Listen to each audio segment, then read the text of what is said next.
எந்த ஒரு ஏடிஎம்மையும் பயன்படுத்துங்கள், தங்க நாணயங்களை வெல்லுங்கள். நான் குலதீவன் பனீஸ்வரி, நவாலி வடக்கு என்ற சொந்த இடம். 2025ஆம் ஆண்டு நடைபெற இருக்கிற உள்ளூராட்சி மன்ற தேர்தலில் நானும் ஒரு வேட்பாளரா ஒரு கட்சியோட 2 பேர் கொடுத்தேன் நிற்கிறதுக்காக. அதில் அந்த கட்சி உங்களை மெம்பராக சேர சொல்லி மெம்பர் ஃபார்ம் எல்லாம் வேண்டி நிரப்பி அங்கத்துவ பணம் கட்ட சொல்லி எல்லாம் உங்களுக்குரிய ஒரு குரூப் ஒன்றை உருவாக்கி அதில் தான் எல்லா தகவல்களும் தெரிவிக்கப்பட்டது. நான் வலியாமன் தென்மேற்கு பிரதேச சபையில் நின்ற நான் வேட்பாளராக நிற்கிறதுக்காக இந்த பேர் விவரம் இந்த ஆவணங்கள் எல்லாம் கொடுத்தேன். அது அதுக்கு பொறுப்பாக இருந்தவர் ராமநாதன் அர்ச்சுனா, பாராளுமன்ற உறுப்பினர். அவரெல்லாம் ஊடகத்தில் தான் எல்லாம் சொல்லி ஊடகத்தில் ஒரு தம்பியை அறிமுகப்படுத்தி விட்டவர். இந்திரஜித் என்ற ஒரு தம்பி வலியாமத்துக்கு பொறுப்பாக அவரை விட்டது. அவர் தான் என்னோட தொடர்பு கொண்டவர்.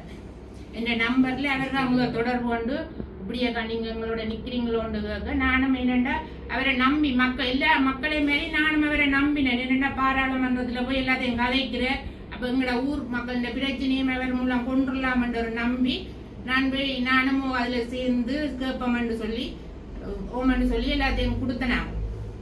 கொடுத்த டைம்ல அவை அந்த குரூப்பை உருவாக்கின உடனேயே நாங்கள் கருத்து போட முடியாம குரூப்பை அவை முக்கியமான அவை 3 பேரும் தான் அதுல போடலாம். அர்ச்சுனாவும் கௌசல்யா அந்த லட்சியன் என்ற தம்பி 3 பேரும் தான் அதுல கருத்துக்கள் அவைண்ட இதுகளை மட்டும்தான் போடினா அவங்களோட கருத்துக்களை கேட்கறதுக்கு எங்களுக்கு அதுல தண்டைக்கு எனக்கு ஒரு லைட்டா அதுலயே சந்தேகம் வந்துட்டுது.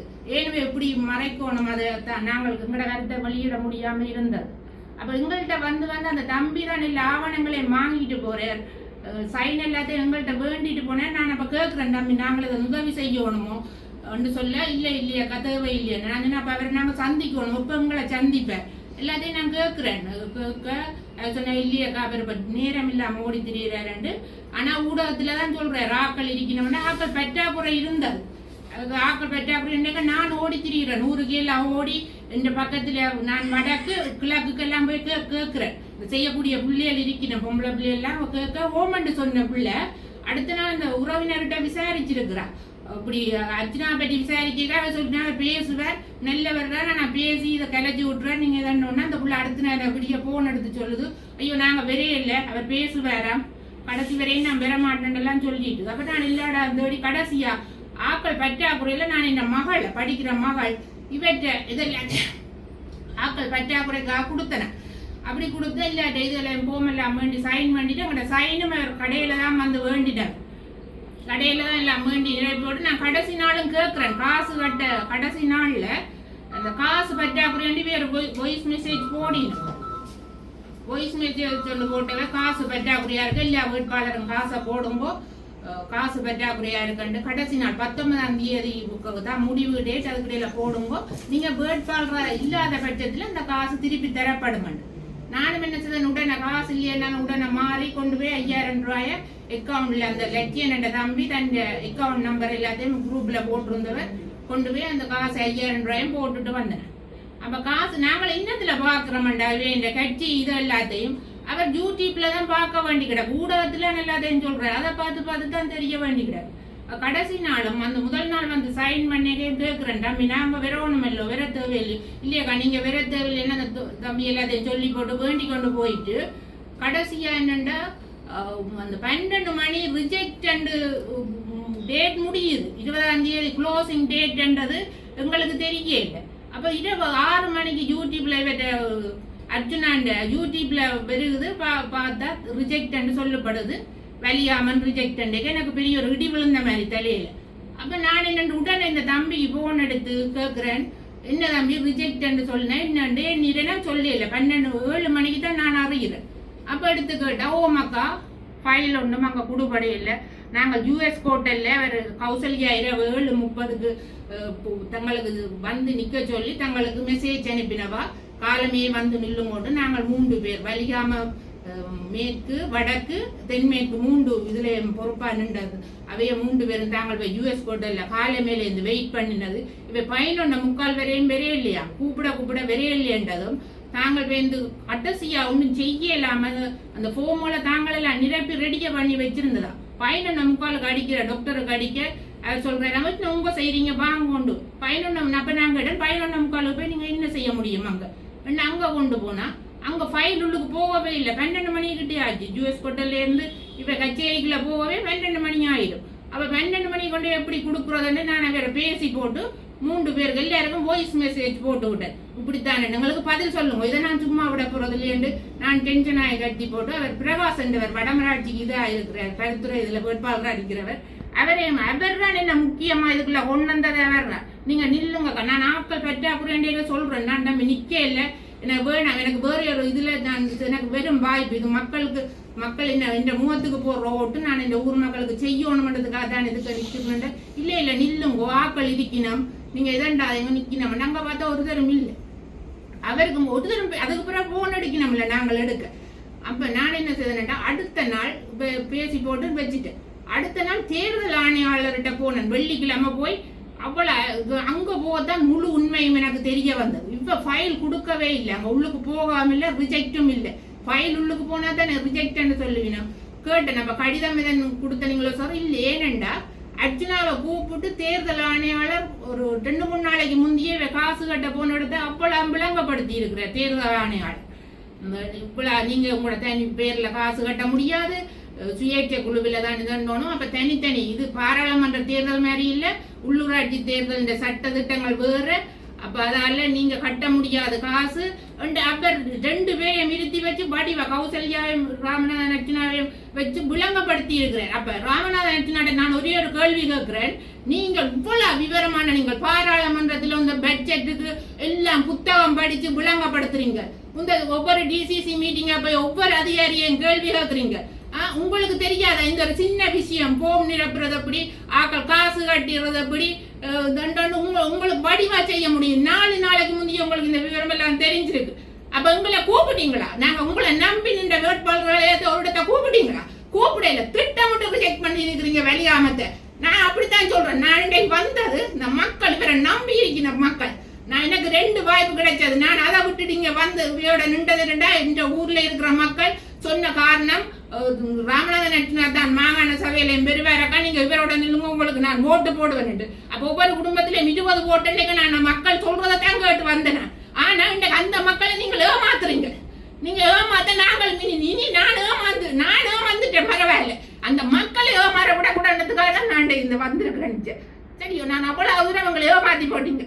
நீங்க அவ்வளவு உங்களுக்கு ஒரு ஃபோம் நிரப்புறது இல்ல, உடனே கூப்பிட்டு எங்களை கதைச்சு வடிவாத நிரப்பி சரி டைம் பார்த்தாண்டா இல்ல, உங்களுக்கு பேட்டி கொடுக்கறதுக்கு அவ்வளவு டைம். ஒவ்வொரு நாளும் வந்து 2 போட்டு பேட்டி கொடுக்கறதுக்கு எடுக்கிற டைம் எங்களை கூப்பிட்டு கதைச்சு ஒரு ஃபோம் நிரப்புறதுக்கு எடுத்திருக்கலாம்.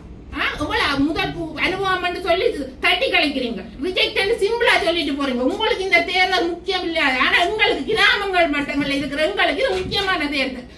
கிராம மட்டங்கள்ல எவ்வளவு தேவைப்பாடுகள் இருக்கு, அவ்வளவு பிரச்சனை இருக்கு. ஒவ்வொரு அதிகாரியை சும்மா ஒருங்கிணைப்பு எங்களோட டிவிஷன்ல நடக்கிற ஒருங்கிணைப்பு குழு கூட்டத்துக்கு நாங்க போக முடியாம இருக்கு. ஏன்னா எங்களுக்கு தெரியப்படுத்துறேன் அதிகாரிகள் மத்தியில அவ தங்களுக்கு ஏற்றாக்களை கூப்பிடுன்னு. அப்ப நாங்கள் அதுக்குள்ள போறதுக்கு எனக்கு இது ஒரு வாய்ப்பு.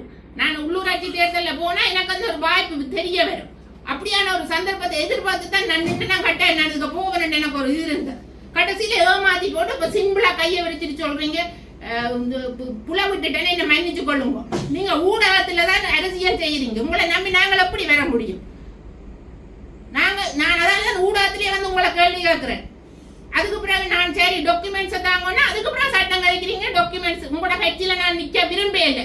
உறுப்பினரா நீங்க அண்டைக்கு உடனே இவ்வளவு விமர்சனங்களை தாங்கின கௌசல்யா என்ன அண்டைக்கு இந்த நோமினேஷன் ஃபைல் எல்லாம் டேட் முடிஞ்ச பின்னேரம் சொல்லப்படுது அரசியல் இருந்து நான் விலத்துறேன்.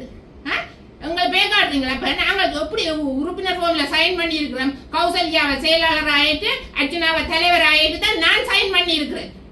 அப்ப என்ன நாங்கள் உங்களை ஏற்றுக்க முடியும்? எங்க செயலாளர் எங்க கட்சி எங்க வந்து நான் கடிதம் தாரது உங்களை ஹோட்டல் ஹோட்டலா தாடுறதா? அப்படி இன்னும் கடைசியான சாவச்சேரிக்கு வந்து நான் உங்களை சந்திட்டேன்.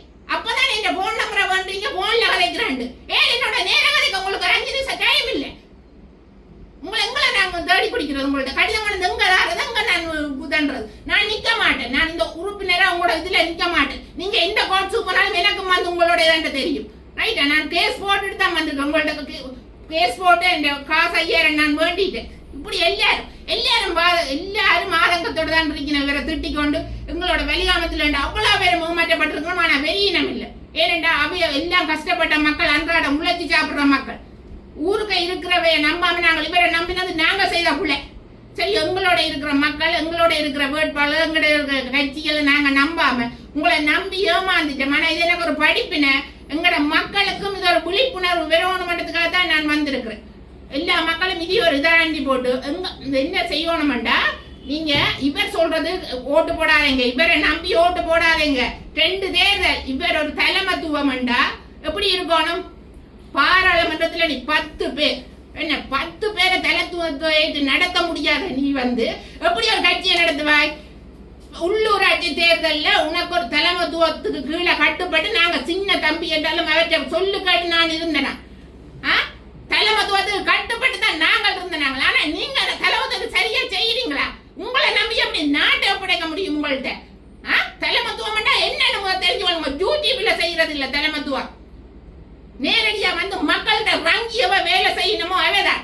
உள்ளூராட்சி தேர்தல் இது அரசியல் இல்லை, இது கிராமங்களுக்குள்ள நாங்கள் கட்டுற இந்த வரிய பணத்தை எங்களுக்கு திருப்பி வர போகுது. அதை நாங்கள் எங்கட ஊருக்கு அடிபட்டு வேண்டி கொடுக்கறது தான் இந்த உள்ளூராட்சி தேர்தல். ரைட்? அப்ப அதால நாங்கள் மற்ற கட்சி அவைக்கு போட சொல்லி வைக்க சொன்னா மக்களை தயவு செய்து நான் உங்களை கும்பிட்டு கேட்கிறேன். இவர் சொல்ற எந்த கட்சியை நீங்கள் ஆதரிக்க வேண்டாம். உங்களோட ஊருக்கு யார் நெல்லது செய்வினம், எந்த கட்சியில நின்ற உங்களுக்கு தெரியுமல்ல. சனசமூக நிலையத்தை யார் கொண்டு நடத்தினோம், ஒரு அமைப்புகள் யார் சரியா செய்யணும், எங்களுக்கு அடிபட்ட யார் காசு வேண்டி தெரிவினம், அப்படியானவே நீங்க போடுங்க. கட்சி பார்க்காதீங்க. ரைட்டா? நானும் அந்த மாதிரி நீங்க மாறாதீங்க. இவர் சொல்றாரு, இவர் சொல்லி போட்டு இன்றைக்கு ஒரு கட்சியை சொல்லுவார், நாளைக்கு ஒரு கட்சியை சொல்லுவார். நாங்கள் முட்டாளா இருக்கிறோம். எங்களை முட்டாளாய் கொண்டு இவன் வெளிநாட்டுல காசு இல்லையா அந்த பணம் பண்ற, ஆனா எங்களுக்கு வாய்ஸ் மெசேஜ் அனுப்பி அவசரம் காசு போடுங்க. எங்கட தொகுதியில இருந்து அந்த தம்பி 40,000 இது காசு போட்டிருக்கிறார். ஒவ்வொரு தொகுதியில இருந்து கொடுத்திருக்கிறேன் காசு. அப்ப நீங்கள் எங்களை மாத்தி வெளிநாட்டுல இருக்கிற புலமேன்ற வெளிநாட்டுல இருக்கிறவையும் ஏமாறுறீர்கள். அதை முதல் வெளிநாட்டுல இருக்கிற புரிஞ்சு கொள்ளுங்க. இப்ப இருக்கின்ற ஒரு தனி இது உருவாக்கி கலைக்கிறீர்கள் டெய்லி. இதெல்லாம் வெட்டி வேலை.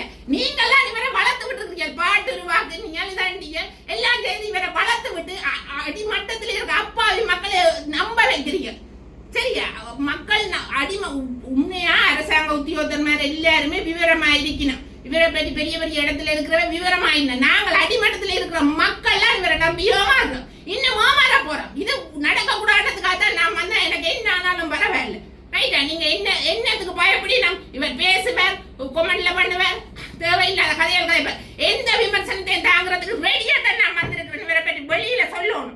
கடைசி வரை நம்மா எங்க மக்களே இருந்து சில மணி நேரங்களில் வெளியில் நாடாளுமன்ற தாக்கல் செய்தவர் சிறப்பாக செய்தவர்.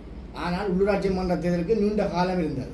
அதை ஏன் இவ்வாறான ஒரு மொழிமுறையில் தவறான வேட்புமனு தாக்கல் செய்யப்பட்டது? எனக்கும் வந்தது. ஏனென்றா இவருக்கு 4 இருந்தது. 4 நாள் சரியாங்க பட்ஜெட் இதுல நின்றவர். அதால இவருக்கு அங்க டைம் இல்லையாண்டு 4 நாளைக்கு முன்னே வந்துட்டார். கொழும்புல இருந்து வந்தவர். வந்தாங்க காசு கட்ட போன இடத்துல இல்லைன்னு சொன்னேன். இவருக்கு என்னடான்னா மாகாண சபையை பிடிக்கணும். மற்றது இவற்ற வாக்கு தென்மராட்சியில இவருக்கு நின்றா காணும், மற்ற வடமராட்சியை தக்க வச்சா காணும். வெளியாமத்தை இவர் கண்டுகொள்ள திட்டமிட்டு நிராகரிக்கப்பட்டிருக்கு. நான் சொல்வேன், அடிச்சு சொல்றேன், இது திட்டமிட்டு நிராகரிக்கப்பட்டிருக்கு. இவர் யூடியூப்ல எல்லாம் சொல்றேன், இரவிரவா ஓடி திணிந்து சைன் வாங்கினா எல்லாம் போய் நான் ஒவ்வொரு யூடியூப்பையும் பார்க்க எனக்கு விளங்குது. போய் ஆக்கள் பற்றாக்குறை இருக்கு. அவ ரிஜெக்ட் முழுத்தலும் போய் சொல்றேன். அதிகாரிகள் மீது குற்றச்சாட்டுகளை சுமத்தி கொண்டிருக்கின்றார் நாடாளுமன்ற உறுப்பினர். நீங்கள் கூறுவதை பார்த்தால் அது வகையான ஒரு குற்றச்சாட்டுகளா இருக்கு. குற்றச்சாட்டுல அவர் தன்னை பிரபலப்படுத்தி கொண்டிருக்கணும்ன்றதுக்காக தான் அதை சொல்லி கொண்டிருக்கிறேன்.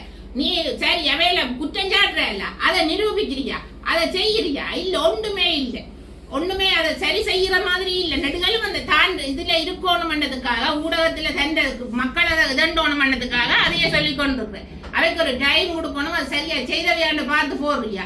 ஏன் இவ்வளவு விவரமான அர்ஜுனா இந்த பாராளுமன்ற தேர்தலில் ரிஜெக்ட் பண்ணதுக்கான லெட்டர் தந்திருப்பினோம். அது எங்களுக்கு காட்டினவரா? காட்டையில அவைய ரூல்ஸ் இந்த வாட்ஸ்அப் குரூப்ல இணைக்கேல் என்றது அது உண்மை. 16ஆம் தேதி காசு கட்டினா அந்த தலைவர் மேற்ற பேர்லாம் கட்டப்பட்டிருக்கு. ராமநாதன் அர்ஜுனாண்ட பேர்ல காசு கட்டேலாதன்னு ஒவ்வொரு பிரிவிலையும் இருக்கிற பொறுப்பான தம்பியாக்கள் பேர்கள் எல்லாம் காசு கட்டப்பட்டிருக்கு. அதையே எங்களுக்கு தெரியப்படுத்தல. இப்படித்தான் கேட்க போறோம். அது வந்து அவைக்கு சில நேரம் சின்ன மாறலாம். மூசிக் கட்சி என்றது கொடுக்க போறது இல்லை எல்லாருக்கும். மேல போட்டி இருந்தா 2 பேர் கேட்டா அது குழுக்கள் முறையில தான் போடும். நான் அவளாம் போய் விவரம் அறிஞ்சிருக்கிறேன். அப்ப நீங்கள் எல்லாம் உடனுக்குடனே தெரியப்படுத்துற நீங்கள் பாராளுமன்றத்தில் நடக்கிறதெல்லாம் யூடியூப்ல தெரியப்படுத்துனீங்க. ஏன் எங்களுக்கு இதெல்லாம் தெரியப்படுத்த இல்லை? போம் நிரப்பினதும் காசு பண்றது மட்டும்தான் எங்களுக்கு மெசேஜ்ல போடப்பட்டிருக்கு. எங்களோட குரூப்பை உருவாக்கி மோசடியானவர் இவரை இனிமேல் நம்ப கூடாது மக்கள் என்றதுதான் என்ற உண்மையான கருத்து. நாங்க மக்கள் எங்களுக்கு இருக்கிற பிரச்சனையெல்லாம் நாங்களே பேஸ் பண்ணணும். ஏனென்றா மற்றவையை நம்பித்தான் நாங்கள் இன்றைக்கு இந்த நிலைக்கு வந்திருக்கிறோம். அது ஒரு பெரிய தலைவர் உங்களுக்கு எல்லாருக்கும் தெரியும். அவரே சொல்லி இருக்கிறார், மற்றவையெல்லாம் பழிய சுமத்து இதாண்டி அவை செய்வினம் கொண்டு போட்டு இருக்காது. எங்க மக்களே நாங்கள் எங்கட பிரச்சனைக்கு நாங்கள் முகம் கொடுத்து நாங்கள் தண்டோணும். ரைட்டா? இதுதான் என்னுடைய இது. மக்கள் நீங்க யோசிச்சு இந்த கட்சி என்று பார்க்காம இது உள்ளூராட்சி தேர்தலில் யார் சரியா செய்வினம் என்று உங்களை ஊருக்கு இருக்கிற யார் சரியா செய்யணுமோ அவைக்கு வாக்க போடுங்கொண்டு கேட்டுக்கொண்டு நிறைவு செய்யுது.